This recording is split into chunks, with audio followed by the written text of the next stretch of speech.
ಓಂ ಶಾಂತಿ.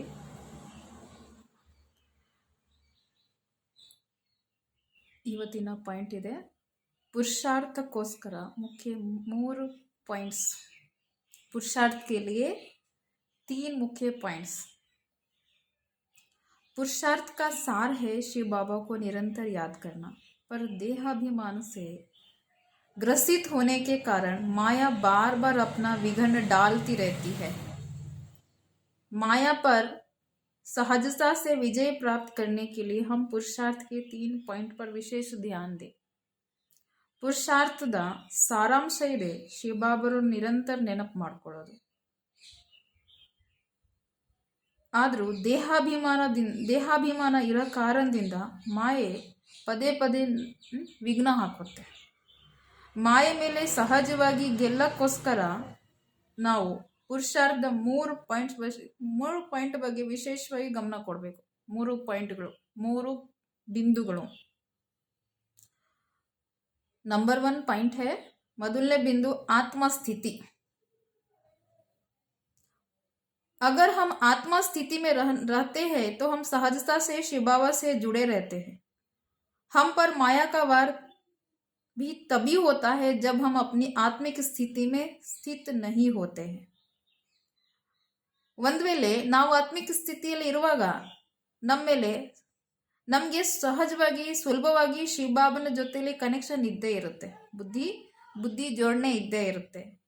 ನಮ್ಮ ಮೇಲೆ ಮಾಯಾವಾರ ಯಾವಾಗ ಆಗೋದು? ಯಾವಾಗ ನಾವು ಆತ್ಮ ಸ್ಥಿತಿಯಲ್ಲಿ ಸ್ಥಿತರಾಗೋದಿಲ್ಲ, ಆತ್ಮ ಅಭಿಮಾನಿ ಅವಸ್ಥೆಯಲ್ಲಿ ಇರೋದಿಲ್ಲ ಆಗ್ಲೇನೆ. वैसे तो हम निरंतर आत्म अभिमानी स्थिति का अभ्यास करें, पर अलबेलापन के कारण हम अगर माया के वशीभूत हो जाए तो हम तुरंत अपने आत्मा स्थिति में हो जाए। ಒಂದು ವೇಳೆ ನಾವು ನಿರಂತರ ಆತ್ಮ ಅಭಿಮಾನಿ ಸ್ಥಿತಿದು ಅಭ್ಯಾಸ ಮಾಡ್ತಾ ಇದ್ರೆ ಹುಡುಗಾಟಿಕೆ ಇರೋ ಕಾರಣದಿಂದ ನಾವು ಮಾಯೆಗೆ ವಶೀಭೂತರಾಗಿರ್ತೀವಿ.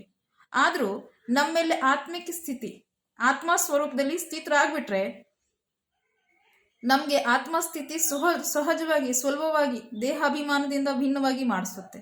ಅಂದ್ರೆ ಅರ್ಥ ಏನು? ನಾವು ಆತ್ಮಸ್ಥಿತಿಯಲ್ಲಿ ಸ್ಥಿತರಾದ್ರೆ ಸೆಕೆಂಡ್ದಲ್ಲಿ ನಾವೇನಾಗ್ತೀವಿ, ಆತ್ಮಾಭಿಮಾನಿ ಸ್ಥಿತಿಗೆ, ದೇಹದಿಂದ ಭಿನ್ನವಾದ ಅವಸ್ಥೆ, ಸುಲಭವಾಗಿ ದೇಹದಿಂದ ನ್ಯಾರ ಅವಸ್ಥೆ ಆಗ್ಬಿಟ್ಟಿರುತ್ತೆ. ಮತ್ತೆ ಯಾರೇ ಏನೇ ಹೇಳಿದ್ರೆ ಅದರದ ಪ್ರಭಾವ ನಮ್ಮ ಮೇಲೆ ಬೀರೋದಿಲ್ಲ. माया की वशीभूत हो जाए तो हम तुरंत अपने आत्म अभिमानी स्थिति में हो जाए। हमारी आत्म अभिमानी स्थिति में सहज ही इस देह की दुनिया से न्यारा कर देती है. ಅಂದರೆ ಆತ್ಮ ಅಭಿಮಾನಿ ಸ್ಥಿತಿ ಸುಲಭವಾಗಿ ನಮಗೆ ಈ ದೇಹ ಅಭಿಮಾನದಿಂದ, ದೇಹದ ಪ್ರಪಂಚದಿಂದ, ದೇಹದ ಭಾವನೆದಿಂದ ಸುಲಭವಾಗಿ ಭಿನ್ನವಾಗಿ ಮಾಡಿಸ್ಬಿಡುತ್ತೆ. दूसरा केंद्र बिंदु है, दूसरा है संतुष्टता। ಎರಡನೇದು संतुष्टते। जब हम संतुष्ट रहते हैं तब तक हमारी खुशी कंटिन्यू रहती है। जब निरस अनुभव करते हैं तभी अनुभव होता है कि हमारे जीवन से संतुष्टता दूर हो जाती है। एक संतुष्ट व्यक्ति ही जीवन में बड़े से बड़ा लक्ष्य को हासिल कर पाता है, क्योंकि जब हम संतुष्ट होकर कार्य करते हैं तो हमारी सफलता निश्चित होती है। एक संतुष्ट व्यक्ति ही जीवन के हर पल को जीता है और माया के हर रूप को विजयी पाता है, हर रूप पर विजयी पाता है, क्योंकि उसे कुछ और प्राप्त करने की इच्छा नहीं होती है। ಒಂದು ಸಂತುಷ್ಟ ವ್ಯಕ್ತಿ ಆಗ್ಲೇ ಸಂತುಷ್ಟವಾಗಿದ್ದಾರೆ ಅಂದ್ರೆ ತಿಳ್ಕೊಳ್ರಿ, ಅವ್ರ ಖುಷಿ ಕಂಟಿನ್ಯೂ ಆಗಿರುತ್ತೆ, ನಿರಂತರ ಖುಷಿಯಾಗಿ ಇರ್ತಾರೆ. ಒಂದು ವೇಳೆ ನಿರಸ ಅನುಭವ ಮಾಡ್ತಿದ್ದಾರೆ ತಿಳ್ಕೊಳ್ರಿ, ಅವ್ರ ಜೀವನದಲ್ಲಿ ಅಸಂತುಷ್ಟತೆ ಇದೆ, ಸಂತುಷ್ಟತೆ ತುಂಬಾ ದೂರ ಇದೆ ಅಂತ ಅರ್ಥ. ಒಬ್ಬ ಸಂತುಷ್ಟ ವ್ಯಕ್ತಿ ಜೀವನದಲ್ಲಿ ದೊಡ್ಡ ದೊಡ್ಡ ಗುರಿವನ್ನ ತಲುಪಬಹುದು. ಏಕೆಂದ್ರೆ ನಾವು ಸಂತುಷ್ಟವಾಗಿದ್ದು ಯಾವುದೇ ಕಾರ್ಯ ಮಾಡ್ತೀವಿ ಆಗ ಸಫಲತೆ ನಮ್ದು ನಿಶ್ಚಿತವಾಗಿ ಇದ್ದೇ ಇರುತ್ತೆ, ಗೆಲುವು ನಮ್ದು ನಿಶ್ಚಿತವಾಗಿ ಇದ್ದೇ ಇರುತ್ತೆ. ಒಬ್ಬ ಸಂತುಷ್ಟ ವ್ಯಕ್ತಿ ಜೀವನದ ಪ್ರತಿಯೊಂದು ಕ್ಷಣದ ಆನಂದ ಪಡ್ಕೋಬಹುದು, ಜೀವನ್ಗೆ ಸರಿಯಾಗಿ ಖುಷಿಯಾಗಿ ಅನುಭವ ಮಾಡಬಹುದು ಮತ್ತು ಮಾಯೆದು ಪ್ರತಿಯೊಂದು ರೂಪವನ್ನ ಗುರುತಿಸ್ಕೊಂಡು ಅದರ ಮೇಲೆ ಜಯನೂ ಸಹ ಪಡಿಬಹುದು. ಯಾಕೆಂದ್ರೆ ಅವರಿಗೆ ಇನ್ನೇನು ಪ್ರಾಪ್ತಿ ಮಾಡ್ಕೊಳ್ಳೋದು ಇಚ್ಛೆ ಇರೋದಿಲ್ಲ, ಯಾಕೆಂದ್ರೆ ಆಲ್ರೆडी ಅವ್ರಿಗೆ ಜೀವನದಲ್ಲಿ ಸಂತುಷ್ಟತೆ ಇದ್ದೇ ಇರುತ್ತೆ. इसलिए जीवन के हर पल को जीने और सारे कल्प के लिए अपना भाग्य बनाने के लिए हम सदैव आत्मिक स्थिति में रहे और संतुष्टता को धारण करें. ಅದಕ್ಕೋಸ್ಕರ ಜೀವನದ ಪ್ರತಿಯೊಂದು ಕ್ಷಣವನ್ನ ಖುಷಿಯಾಗಿ ಆನಂದವಾಗಿ ಕಳೆಯೋಕ್ಕೋಸ್ಕರ ಮತ್ತು ಇಡೀ ಕಲ್ಪಕ್ಕೋಸ್ಕರ ನಮ್ಮ ಅದೃಷ್ಟವನ್ನು ರೂಪಿಸೋಕ್ಕೋಸ್ಕರ ನಾವು ಸदैव ಆತ್ಮಸ್ಥಿತಿಯಲ್ಲಿ ಇರೋಣ ಮತ್ತು ಸಂತುಷ್ಟತೆಯನ್ನು ನಮ್ಮ ಜೀವನದಲ್ಲಿ ರೂಪಿಸ್ಕೊಳ್ಳೋಣ. तीसरा केंद्र बिंदु है, ಮೂರನೇದು आत्मिक दृष्टि.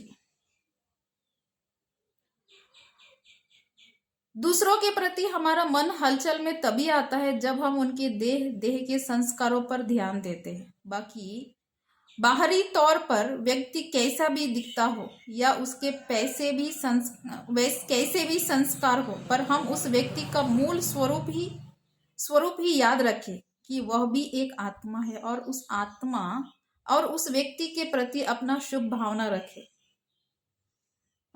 ಅನ್ಯರ ಪ್ರತಿ ನಮ್ಮ ಮನಸ್ಸು ಏರುಪೇರು ಯಾವಾಗ ಆಗೋದು, ಯಾವಾಗ ಪ್ರಶ್ನೆ ಉದ್ಭವ ಆಗೋದು, ಯಾವಾಗ ಅವ್ರ ದೇಹದ ಸಂಸ್ಕಾರ ಕಡೆ ಗಮನ ಕೊಡ್ತೀರಿ. ಹೊರಗಡೆಯಿಂದ ಆ ವ್ಯಕ್ತಿ ಹೇಗೆ ಕಾಣಿಸುತ್ತೆ, ಅವ್ರ ಸಂಸ್ಕಾರ ಐತೆ, ಅದರದ ಮೂಲ ಸ್ವರೂಪ ನೆನಪು ಬರುವಾಗ ಏರುಪೇರಾಗುತ್ತೆ. ಆದರೂ ಅವರು ಒಂದು ಆತ್ಮ ಇರೋದು, ಆ ವ್ಯಕ್ತಿ ಪ್ರತಿ ನಾವು ಶುಭ ಭಾವನೆ ಇಟ್ಕೋಬಹುದು. ಆತ್ಮ ನೋಡುವಾಗ ಮಾತ್ರ ಆ ವ್ಯಕ್ತಿ ಪ್ರತಿ शुभ भावना इट्कोಬಹುದು.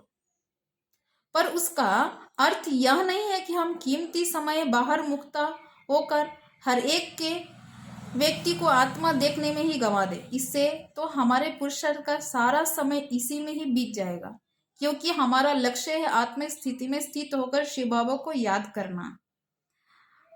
ತಂದೆ ಹೇಳ್ತಿದ್ದಾರೆ, ಇದರದ ಅರ್ಥ ಇದಲ್ಲ. ನಮ್ಮ ಬೆಲೆ ಬಾಳ್ತಕ್ಕಂಥ ಸಮಯ ಬರೀ ಬಾಹರ್ ಮುಕ್ತಲ್ಲಿ ಹೊರಗಡೆ ನೋಡಿ ಪ್ರತಿಯೊಬ್ಬರ ಬಗ್ಗೆ ನೋಡಿ, ಪ್ರತಿಯೊಬ್ಬರ ಹಣೆ ಮಧ್ಯದಲ್ಲಿ ಆತ್ಮ ನೋಡಿನೇ ಕಳ್ಕೊಳ್ಳೋದು. ಇದರಿಂದ ನಮ್ಮ ಪುರುಷಾರ್ಥ ಎಲ್ಲ ಸಮಯ ಹಂಗೆಯೇ ವ್ಯರ್ಥವಾಗಿ ಕಳ್ಕೊಂತೀರಿ. ಏಕೆಂದ್ರೆ ನಮ್ಮ ಗುರಿ ಏನಿದೆ, ಆತ್ಮ ಸ್ಥಿತಿಯಲ್ಲಿ ಸ್ಥಿತರಾಗಿ ಶಿವಬಾಬರು ನೆನಪು ಮಾಡೋದು. हम मात्र अपने मन की आंखों से या कार्य व्यवहार में आते समय उसका वह स्वरूप अपने बुद्धि में रखें. हम अपना अत्यधिक समय अंतर्मुखता और शिव बाबा की याद में बिताए. हम अंतर्मुखी होकर जितना ज्यादा शिव बाबा को याद करेंगे, हमारी आत्मिक दृष्टि स्वतः ही पक्की होती जाएगी. ತಂದೆ ಹೇಳ್ತಿದ್ದಾರೆ, ನಾವು ಮಾತ್ರ ಮನಸ್ಸಿನ ಕಣ್ಣಿಂದ ಕಾರ್ಯವ್ಯವಹಾರದಲ್ಲಿ ಬರುವಾಗ ಆ ಸಮಯದಲ್ಲಿ ಅವ್ರ ಆತ್ಮ ಸ್ವರೂಪನ ಬುದ್ಧಿಯಿಂದ ನೋಡೋದು ಅಷ್ಟೇ, ಗಮನಿಸೋದು. ನಮ್ಮ ಅತ್ಯಧಿಕ ಸಮಯ, ಜಾಸ್ತಿ ಸಮಯ ಅಂತರ್ಮುಕ್ತೆ ಕಡೆ, ಶಿವಬಾಬನ ನೆನಪ ಕಡೆ ಇದ್ರೇನೆ ಒಳ್ಳೇದೆ. ನಾವು ಅಂತರ್ಮುಖಿಯಾಗಿ ಎಷ್ಟು ಶಿವಬಾಬನ ನೆನಪು ಮಾಡ್ತಾ ಇರ್ತೀವಿ, ನಮ್ಮ ಆತ್ಮಿಕ ದೃಷ್ಟಿ ಸ್ವತಃವಾಗಿ ಪಕ್ಕ ಆಗ್ತಾ ಹೋಗುತ್ತೆ. ನಮಗೂ ನಾವು ಆತ್ಮದ ನೋಡೋದು, ಅನ್ಯರಿಗೆ ಆತ್ಮ ನೋಡೋದು ಈಸಿಯಾಗಿ ಪಕ್ಕ ಆಗ್ತಾ ಹೋಗುತ್ತೆ. शिव बाबा की याद के बगैर धारणा कदापि संभव नहीं.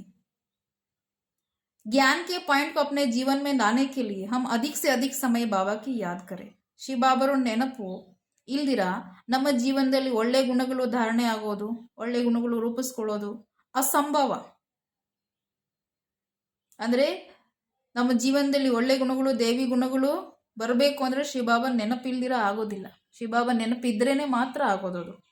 ಜ್ಞಾನದ ಪಾಯಿಂಟ್ಗಳು ನಮ್ಮ ಜೀವನದಲ್ಲಿ ತರಕ್ಕೋಸ್ಕರ ಎಲ್ಲಕ್ಕಿಂತ ಜಾಸ್ತಿ ಸಮಯ ಶಿವಬಾಬನ ನೆನಪಲ್ಲಿ ಇದ್ರೇನೆ ಒಳ್ಳೇದೆ, ಶಿವಬಾಬನ ನೆನಪು ಮಾಡಿದ್ರೇನೆ ಒಳ್ಳೇದೆ. ಅಚ್ಚಾ, ಓಂ ಶಾಂತಿ. ಎಲ್ಲರೂ ಲೈಕು, ಸಬ್ಸ್ಕ್ರೈಬು, ಶೇರ್ ಮಾಡಿ, ನಮಗೂ ಪ್ರೋತ್ಸಾಹ ಬರುತ್ತೆ. ಓಂ ಶಾಂತಿ.